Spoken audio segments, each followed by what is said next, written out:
को गिरफ्तार करो, गिरफ्तार करो, गिरफ्तार करो। छत्तीसगढ़ में तानाशाही नहीं चलेगी, नहीं चलेगी, नहीं चलेगी। हम अपना अधिकार मांगते, नहीं किसी से भीख मांगते, हम अपना अधिकार मांगते। नहीं किसी से भीख मांगते। ज्योति शर्मा मुर्दाबाद, मुर्दाबाद, मुर्दाबाद, ज्योति शर्मा मुर्दाबाद, मुर्दाबाद, मुर्दाबाद। नन बहनों को न्याय दो, न्याय दो, न्याय दो, नन बहनों को न्याय दो। न्याय दो, न्याय दो। हम अपना अधिकार मांगते, नहीं किसी से भीख मांगते, हम अपना अधिकार मांगते। नहीं किसी से भीख मांगते।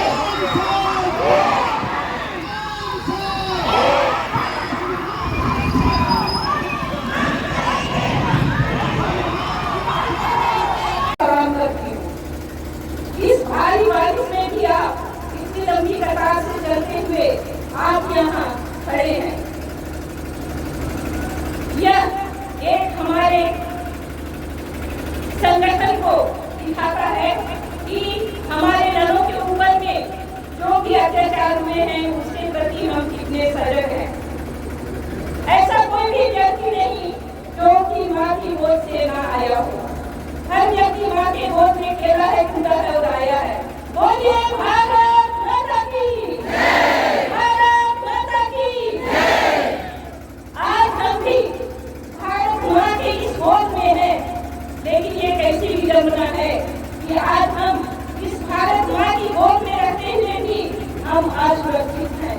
हमारा कृषि समुदाय, हमारा आदिवासी समाज, आदिवासी ईसाई समाज आज असुरक्षित महसूस कर रहा है। आज मैं कहूँगी ये अत्याचार क्यों? शिक्षा के नाम पर स्कूलों में जांच और पता नहीं क्या क्या ये दुर्घटनाएं ये हमेशा से आज हमारे इस क्षेत्र में, छत्तीसगढ़ में या कहीं पूरे भारत देश में ईसाइयों के ऊपर हो रहा है।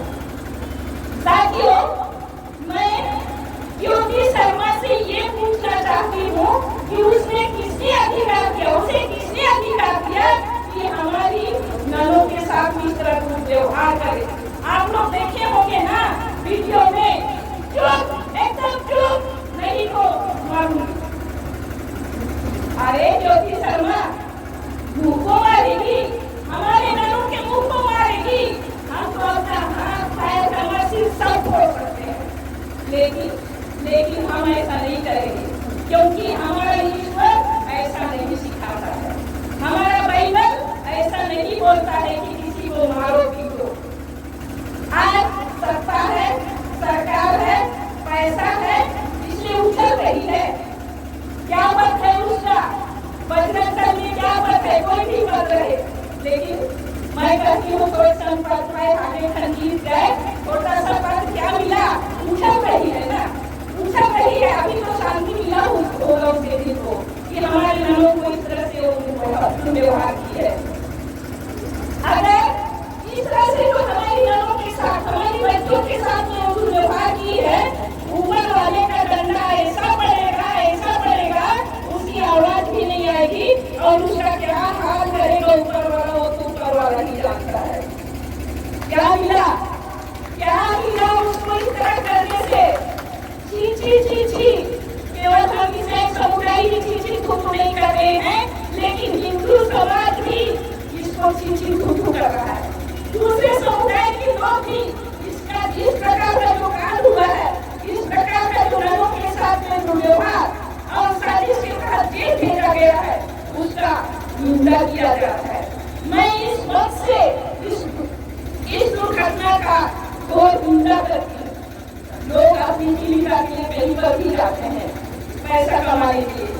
हमारे लोग भी कहाँ जाते हैं, पंजाब जाते हैं, केरल जाते हैं और बॉम्बे गोवा सब जगह जाते हैं। लोग कहीं भी जा सकते हैं।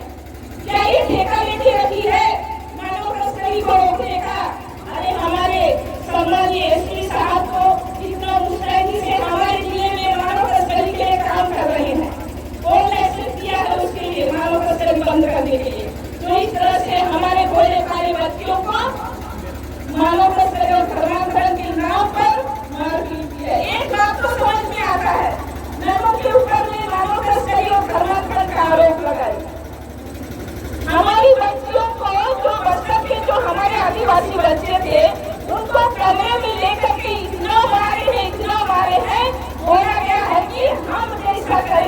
जैसा करो वैसा बोलो, नहीं तो हम बलात्कार करवाएंगे, लड़कों के साथ में सुनाएंगे और पता नहीं क्या क्या गंदा गंदा गाली। जाति के नाम पर तुम नीच हो, तुम हमारी चुप्पी के बराबर हो, ये एक कहकर हमारे बच्चों को गाली दिया गया। तो क्या ये हमारे ईसाई लोगों के ऊपर अत्याचार नहीं है? अगर वो मानव तस्करी का दोष नालों के ऊपर में लगा दी है, लेकिन बच्चियों को क्यों मारपीट की है? वो भी हमारे आदिवासी बच्चियों के साथ में। दूसरी बात, धर्मांतरण की बात, हमारा यहाँ संस्था कितने सालों से है यहाँ पुरपुरी, और हम लोग इतना धर्मांतरण करते हैं ईसाई लोग, इतना धर्मांतरण करते हैं, तो यहाँ पुरपुरी में कोई हिंदू नहीं रहता, सब ईसाई रहते हैं ना। अगर हम लोग इतना ज्यादा हम लोग धर्मांतरण करते हैं, हमारे समाज में विष्णु व्यवसाय जी हमारे मुख्यमंत्री स्कूल में पढ़े हैं, हॉस्टल में रहे होंगे, 5 से 6 साल पढ़े होंगे। अगर हम इतना धर्मांतरण करते हैं, हमारी संस्था इतना धर्मांतरण करती है, तो वो भी ईसाई होते कि नहीं? इतना झूठा आरोप हमारे ऊपर में क्यों लगाया जाता है? क्यों लोगों को टारगेट किया जा रहा है कि इनको सताओ, इन पर झूठा आरोप लगाओ, इनको भगाओ? कहाँ भागेंगे हम लोग? कहाँ से हम लोग इस तरह का जो विचार मन में आता है हिंदू राष्ट्र बनाएंगे, फिर बाकी लोगों का क्या करोगे? याद रखो, भारत देश किसी के बाप का बपाऊ नहीं है। भारत देश संविधान के तहत हम सबका है, ईसाई का भी है, मुस्लिम का भी है, हिंदू का भी, बौद्ध का, पारसी का, सबका है। हम सभी धर्म का सम्मान करते हैं। इस देश में, इस क्षेत्र में सभी लोग एक साथ मिलकर रहे। इस छोटे मंच से मैं पूरे देश को और इस क्षेत्र के लोगों को कहना चाहूंगी कि हम अपने धर्म को ईमानदारी और निष्ठापूर्वक माने और दूसरे धर्म का सम्मान करें, ताकि इस क्षेत्र में, इस देश में, हमारे छत्तीसगढ़ में अमन, चैन और शांति रहे। क्या आप लोग शांति चाहते हैं कि लड़ाई? हम सभी शांति